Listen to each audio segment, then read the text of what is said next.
முன்னாள் முதலமைச்சர் எம்ஜிஆரின் 36வது நினைவு நாளை ஒட்டி சென்னை மெரினாவில் உள்ள அவரது நினைவிடத்தில் அதிமுக பொதுச் செயலாளர் எடப்பாடி பழனிசாமி அஞ்சலி செலுத்தி வருகிறார். அதனை நேரலையில் காணலாம்.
முன்னாள் முதலமைச்சர் எம்ஜிஆரினுடைய நினைவு நாளை முன்னிட்டு அதிமுக நிர்வாகிகள் அவரது சமாதியில் அஞ்சலி செலுத்தக்கூடிய அந்த காட்சிகளை பார்க்க முடிகிறது. இது தொடர்பான விவரங்களோடு இணைகிறார் சிறப்பு செய்தியாளர் சுபாஷ். விவரங்களை பதிவு செய்யலாம்.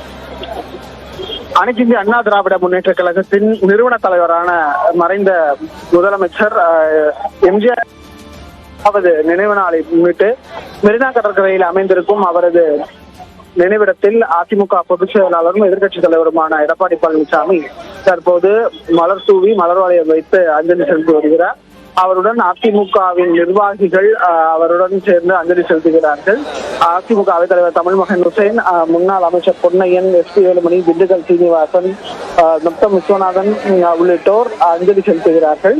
அஞ்சலி செலுத்திய பிறகாக உறுதிமொழியை அதிமுக எடுக்கும்.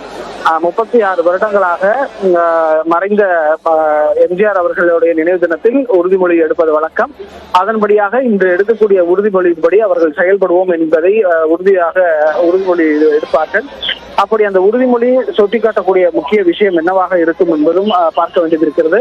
ஏனென்றால் எதிர்வரக்கூடிய நாடாளுமன்ற தேர்தலை மனதில் வைத்துக் கொண்டு அந்த நாடாளுமன்ற தேர்தலில் அதிமுக வெற்றி பெறுவதற்கான உறுதிமொழி இருக்கும் என்று எதிர்பார்க்கப்படுகிறது. அதன்படியாக அந்த உறுதிமொழியானது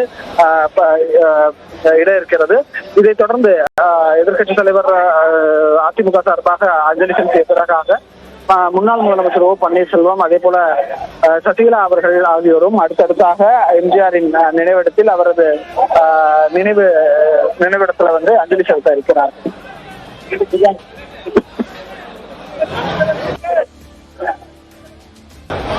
விவரங்களை வழங்கியதற்கு நன்றி சுபாஷ்.